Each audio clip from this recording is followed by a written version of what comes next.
Sa mga babiyahe naman po papuntang Laguna, Cavite at Batangas, kumustahin naman natin ang sitwasyon ng trapiko sa South Luzon Expressway at may live report po doon si Love Anuver. Love?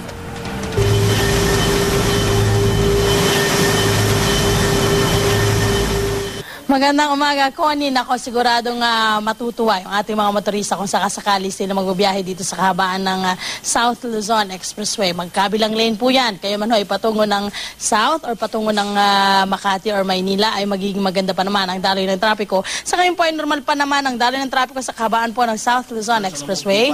Pero ang pamunuan po ng South Luzon Expressway handa na sa inaasahang pagdagsa ng ating mga motorista ngayong Semana Santa. Tataas po ng 20% hanggang 30% ang mga sasakyan na babiyahe sa South Luzon Expressway tuwing panahon po ng Holy Week. Inaasahan na ng pamunuan ng South Luzon Expressway na daragsa ang motorista sa Huwebes kung saan maaaring umabot ito ng humigit kumulang na 290,000 sasakyan kada araw. Asahan na rin daw ang mabagal na usad ng trapiko sa Calamba exit sa mga susunod na araw. Kaya naman kung sa normal na araw, $25 lamang ang meron po itong South Luzon Expressway. Dodoblihin daw po ito para matugunan ang lahat ng mga motoristang daraan dito sa area. Nakahanda na ang towing services para sa mga sasakyan na masisiraan sa kalsada. May mga nakapwesto na rin assistance center sa kahabaan ng South Luzon Expressway para sa pangangailang medikal at mekanikal ng mga biyahero. Paalala sa ating mga biyahero na sundin ang speed limit dito po sa kahabaan ng South Luzon Expressway. Babantayan po ng ahensya ang tamang bilis sa mga sasakyan sa expressway hanggang 100 km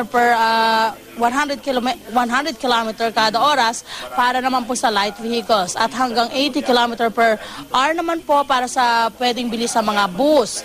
Tiyakan po na maayos ang sasakyan bago po kayo bumiyahe. Kung sakaling po magkaroon naman po kayo ng aberya habang nasa daan, tumawag lang po sa South Luzon Expressway hotline 0917-RSLX or 0917-687-7539. As of 10 p.m. naman po mga kapuso, nagkaroon po ng nasiraan ng mga sakyan. Flat tire lang po ito, no?